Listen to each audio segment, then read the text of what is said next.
बिहार जो है, जो गौतम बुद्ध की धरती है, वहाँ अब गौतम अडानी की धरती बनने जा रही है। सीमेंट फैक्ट्री होती है, वो सबसे ज़्यादा प्रदूषण फैलाने वाली फैक्ट्रियों में मानी जाती है। ये दुनिया भर में रिसर्च से पता चला है, क्योंकि सीमेंट फैक्ट्री से बहुत ज़्यादा धूल निकलती है और ये धूल साधारण धूल नहीं होती है, एक रासायनिक धूल होती है। यहाँ तो इतना भ्रष्टाचार है, इतनी घूसखोरी है कि यदि आप लोगों का मुट्ठी गर्म कर दीजिए, घूस दे दीजिए, तो आपके पैरों में आके लोग एनओसी रख के चले जाएंगे, अनापत्ति प्रमाण पत्र रख देंगे और कह देंगे कि हाँ हाँ सब कुछ चंगा है एकदम। लेकिन सीमेंट फैक्ट्री को अभी भी देखिए, ज़्यादातर राज्य लगाने के लिए राज़ी नहीं होते हैं।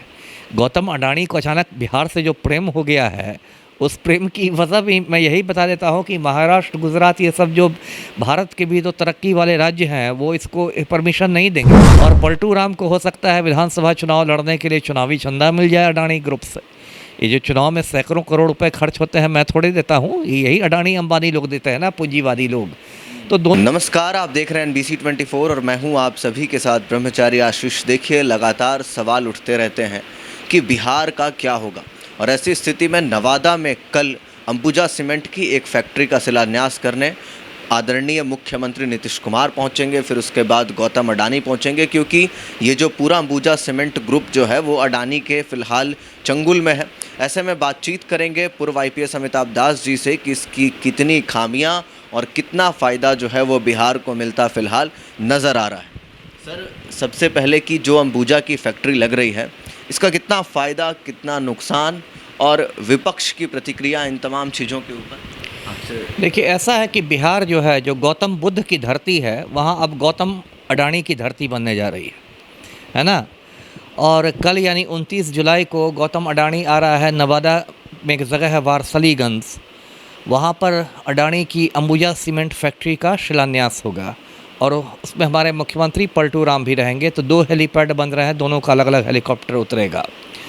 और अडानी ग्रुप का कहना है कि इसमें 1 करोड़ टन सीमेंट का सालाना उत्पादन होगा और 3000 लोगों को फैक्ट्री में नौकरियां मिलेंगी। तो ऐसे अडानी ग्रुप दिखा रहा है कि विकास की आंधी चलेगी बिहार में। पलटू राम भी अपने भाषण में वही बोलेंगे, लेकिन इसकी जो असलियत है वो काफ़ी ख़तरनाक है। और मैंने इस पर काफ़ी रिसर्च किया है और मेरे रिसर्च से पता चला है कि जो सीमेंट फैक्ट्री होती है, वो सबसे ज़्यादा प्रदूषण फैलाने वाली फैक्ट्रियों में मानी जाती है। ये दुनिया भर में रिसर्च से पता चला है। और सीमेंट फैक्ट्री जिस इलाके में लगाई जाती है, उस इलाके के लोग धीमी मौत के शिकार होते हैं, उनको बहुत सांस संबंधी बीमारियां सब होती है, क्योंकि सीमेंट फैक्ट्री से बहुत ज़्यादा धूल निकलती है और ये धूल साधारण धूल नहीं होती है, एक रासायनिक धूल होती है, जिसे पार्टिकुलेट मैटर कहते हैं, संक्षेप में PM कहते हैं। और ये रासायनिक धूल जो होती है, ये ऐसे आँख से तो दिखाई नहीं देगी, पूरी हवा में घुल जाती है और लोगों के फेफड़ों को छलनी कर देती है। तो कुछ साल बाद उस पूरे इलाके में, वारसलीगंज और आसपास के इलाकों में, सैकड़ों हज़ारों लोग दमा की बीमारी के शिकार हो जाएंगे, सांस संबंधी, वही अस्थमा की बीमारी के शिकार हो जाएंगे, सांस संबंधी रोगों के, और धीमी धीमी मौत की ओर बढ़ेंगे। चूँकि देखिए, बहुत सारी चीज़ें हैं। सीमेंट जो बनता है तो उसमें एक कच्चा माल में एक चूना पत्थर भी होता है, जिसको लाइम स्टोन कहते हैं, और उससे बहुत सारी जहरीली गैसें निकलती हैं। जैसे कि सीमेंट फैक्ट्री से आपको नाइट्रस डाइऑक्साइड निकलती है गैस, सल्फ़र डाइऑक्साइड निकलती है, कार्बन डाइऑक्साइड, मीथेन जैसी नुकसानदेह गैस भी निकलती है। और आप जानते हैं गैसों से क्या होता है। भोपाल गैस कांड दर्शकों को याद ही होगा। 2 दिसंबर 1984 को भोपाल में यूनियन कार्बाइड की फैक्ट्री थी, उससे जहरीली गैस का रिसाव हुआ था, 3000 लोग मौत की नींद सो गए थे। लेकिन अमिताभ दास जी, सवाल ये है कि क्या अगर ऐसा है तो फिर दुनिया भर में सीमेंट की फैक्ट्रियां कई जगह पे हैं, तो वहाँ पर कोई तो नियंत्रण के तरीके होंगे ना? नियंत्रण के तरीके हैं। देखिए, पश्चिमी देशों में क्या है, यूरोप में, अमेरिका में, कि वहाँ बहुत ज़्यादा अभी भी व्यवस्था जो है बहुत ईमानदार है।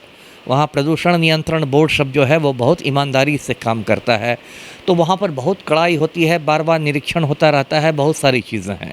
हिंदुस्तान में तो कहने के लिए बिहार में भी प्रदूषण नियंत्रण बोर्ड है, भारत के सभी प्रदेशों में है, लेकिन यहाँ तो इतना भ्रष्टाचार है, इतनी घूसखोरी है कि यदि आप लोगों का मुट्ठी गर्म कर दीजिए, घूस दे दीजिए, तो आपके पैरों में आके लोग NOC रख के चले जाएंगे, अनापत्ति प्रमाण पत्र रख देंगे और कह देंगे कि हाँ हाँ सब कुछ चंगा है एकदम। प्रदूषण मुक्त फैक्ट्री है। तो इसलिए हम लोग तुलना नहीं कर सकते हैं पश्चिमी देशों से, यूरोप और अमेरिकी देशों से, क्योंकि वहाँ व्यवस्था बहुत ईमानदार है। और भारत के कई जगहों पर भी होगा इस तरीके से अमिताभ दास जी, तो वहाँ पे वहाँ भी भारत में भी देखिए, बिहार की स्थिति तो कुछ ज़्यादा ही ख़राब है और भी कुछ राज्यों में है, लेकिन सीमेंट फैक्ट्री को अभी भी देखिए ज़्यादातर राज्य लगाने के लिए राज़ी नहीं होते हैं। गौतम अडानी को अचानक बिहार से जो प्रेम हो गया है, उस प्रेम की वजह भी मैं यही बता देता हूँ कि महाराष्ट्र, गुजरात, ये सब जो भारत के भी तो तरक्की वाले राज्य हैं, वो इसको परमिशन नहीं देंगे, क्योंकि सबको मालूम है कि जहरीली गैसों से बहुत नुकसान होता है। बिहार चूँकि हिंदुस्तान का सबसे गरीब राज्य है, तो गरीबों की जान तो सस्ती होती है, तो मार दो बिहारियों को। और इसमें दोनों का फ़ायदा है। जो गौतम अडानी है उसको तो शुभ लाभ मिलेगा, है ना, वो तो शुभ लाभ की खोज में भले ही कितने भी अशुभ काम कर दे। और पलटू राम को हो सकता है विधानसभा चुनाव लड़ने के लिए चुनावी चंदा मिल जाए अडानी ग्रुप से। ये जो चुनाव में सैकड़ों करोड़ रुपए खर्च होते हैं, मैं थोड़ी देता हूँ, यही अडानी अंबानी लोग देते हैं ना, पूंजीवादी लोग। तो दोनों का मतलब इसमें मिले सुर मेरा तुम्हारा हो गया है। लेकिन मैं फिर बिहार के लोगों को आगाह करता हूँ कि एक बहुत बड़ा एक तरह का षड्यंत्र है, वहाँ एक त्रासदी हो सकती है। और ये जो अडानी के प्रस्तावित सीमेंट फैक्ट्री है, इसका शांतिपूर्ण तरीके से विरोध होना चाहिए। और एक बात और मैं जोड़ता हूँ, ये जो ज़मीन है जहाँ पर ये सीमेंट फैक्ट्री लग रही है, पहले ये चीनी मिल वहाँ पर थी, एक चीनी मिल चालू हुआ करती थी, लेकिन बिहार की ज़्यादातर चीनी मिलें जो हैं वो या तो बीमार हो गई हैं या फिर बंद हो गई हैं। तो चीनी मिल की ज़मीन को बियाडा ने अधिकृत कर लिया था। बियाडा आप जानते हैं, Bihar industrial area development authority है, बिहार औद्योगिक क्षेत्र विकास प्राधिकरण सरकार का है विभाग, उसमें भी काफ़ी भ्रष्टाचार है। तो उसको ले लिया गया था और चीनी मिल की जगह अब ये सीमेंट फैक्ट्री खोली जा रही है। तो इसका इस मुद्दे पर भी विरोध हो रहा है कि कृषि आधारित कोई उद्योग खुलना चाहिए था, तो किसानों को भी फ़ायदा होता। जी अमिताभ दास जी, विपक्ष की प्रतिक्रिया भी एक बार जान लेते हैं, क्योंकि देखिए अगर ऐसी कुछ बात होती तो विपक्ष जो है वो भी लगातार हमलावर रहता। क्या वहाँ का जो है, देखिए, एक तो बात यह है कि पक्ष है या विपक्ष है ना, पैसे तो सबको चाहिए, है ना। अभी अंबानी के बेटा की शादी में हुई थी तो पक्ष विपक्ष सब गए थे ना, कमर लचकाने के लिए। तो ये लोग विरोध करते हैं, अंबानी अडानी दिन भर चिल्लाते हैं, रोजी रोटी चलता है। वही मैं बोलने जा रहा हूँ ना कि वहाँ तो बड़े बड़े समाजवादी भी पहुँचे थे। और तो देखिए पैसे की इतनी ताकत है कि पक्ष विपक्ष सब लोग नतमस्तक हो जाते। एक तो बात ये, इसलिए अभी विपक्ष का बहुत विरोध प्रखर नहीं हुआ। फिर भी मैं बता दूं कि कल भारतीय कम्युनिस्ट पार्टी जो है, सीपीआई जो है, उसने वारसलीगंज बंद का आह्वान किया था। बंद शांतिपूर्ण रहा और प्रभावकारी भी रहा। वहाँ इसने विरोध किया। भारतीय कम्युनिस्ट पार्टी का कहना है कि चीनी मिल यदि बंद हुआ था तो उसकी जगह चीनी मिल को ही चालू किया जाना चाहिए था, या फिर कोई कृषि आधारित दूसरा उद्योग लगना चाहिए था जिससे किसानों को फ़ायदा हो। और वो लोग सीमेंट फैक्ट्री का वहाँ विरोध कर रहे हैं। विरोध की ये भी वजह है कि उनका कहना है कि ये बहुत जहरीली गैसें फैलाती है और पूरा उधर का माहौल ख़राब हो जाएगा। जी, तो फिलहाल स्थानीय लोगों की अगर प्रतिक्रिया लें, वहाँ पर जो आपको इनपुट्स मिल रहे हैं, स्थानीय लोगों की क्या मांग है? रोजगार देख रहे हैं वो लोग या स्वास्थ्य देख रहे हैं? और रोज़गार के बारे में मैं कह रहा हूँ कि देखिए, अडानी ग्रुप कह रहा है कि 3000 लोगों को नौकरियाँ मिले। ये भी साफ जुमलेबाजी है। मैं दर्शकों को बता दूं कि अब पुराना ज़माना नहीं है कि एक फैक्ट्री खुले तो 2000-3000 को नौकरी मिल जाए। अब हम लोग मशीनी युग में जी रहे हैं। अब तो ज़्यादातर काम है मशीनें करती हैं।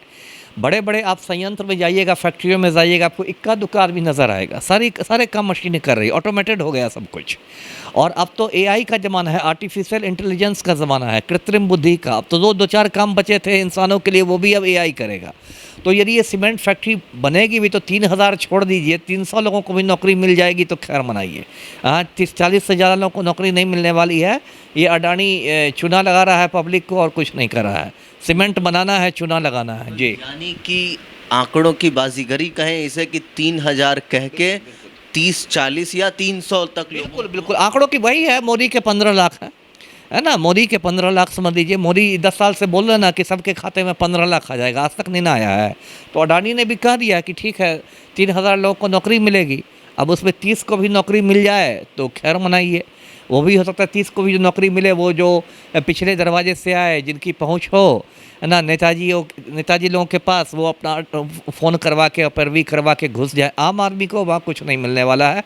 आम आदमी का सिर्फ फेफड़ा छल नहीं होने वाला है। अमिताभ दास जी, सवाल ये भी है, देखिए लगातार बिहार को औद्योगिक क्रांति से दूर रहने को लेकर के सवाल उठाए जाते रहे, तो क्या ऐसी स्थिति में इस तरीके के उद्योग नहीं लगने चाहिए? नहीं नहीं, देखिए लगने चाहिए, लेकिन हर चीज़ का एक होता है। एक तो बिहार देखिए कृषि प्रधान राज्य है, तो बिहार में जो उद्योग लगने भी चाहिए वो थोड़ा कृषि पर आधारित उद्योग लगने चाहिए, है ना। उद्योग भी अलग अलग तरीके के होते हैं, जैसे अभी मैंने चीनी मिल की बात की। चीनी मिल भी एक उद्योग है, लेकिन वो कृषि पर आधारित उद्योग है, उसमें गन्ने की पेराई होती है उसे। आम लोगों तक हाँ, सीधा जो है वो हाँ, मुनाफा यदि चीनी मिल यदि खुलेगा तो गन्ना उत्पादकों को फ़ायदा होगा, आम किसानों को फ़ायदा होगा। या आप देखिए बिहार में जैसे कि दरभंगा आम के लिए मशहूर है, मुज़फ़्फ़रपुर लीचियों के लिए मशहूर है, हाज़ीपुर केले के लिए मशहूर है। तो वहाँ यदि खाद्य प्रसंस्करण की इकाइयाँ लगती है, फूड प्रोसेसिंग जिसको कहते हैं, कृषि आधारित, तो वो फ़ायदा होगा, है ना। तो ये सब, मैं उद्योग का विरोध नहीं कर रहा, लेकिन उद्योग अलग अलग किस्म के उद्योग होते हैं। जो कृषि आधारित उद्योग होते हैं उनसे सीधे किसानों को फ़ायदा होता है, उसमें ज़्यादा प्रदूषण भी नहीं होता है। लेकिन सीमेंट उमेंट उद्योग तो सिर्फ आपकी फ़िज़ा को जहरीला बना देंगे, आपके फेफड़े को छलनी कर देंगे। अडानी जी का मुनाफा हज़ारों करोड़ का हो जाएगा और आम आदमी को कुछ नहीं मिलने वाला है। जी। चलिए, तो सीधा सीधा अमिताभ दास जी का कहना है कि फेफड़ों को छलनी करने में ही बस ये कारगर नज़र आएगा। इसी के साथ साथ जो आंकड़ों की बाजीगरी है, जिसे 3000 रोजगार उत्पन्न या फिर सृजित करने की बात जो कही जा रही है, वो 30-40 या फिर ज़्यादा से ज़्यादा 300 तक पहुंच सकता है। ऐसे में क्या कुछ होगा, पूरी जानकारी पहुंचाएंगे आपको। देखते रहिए NBC 24, कैमरा पर्सन विकास के साथ ब्रह्मचारी आशीष, NBC 24 पटना।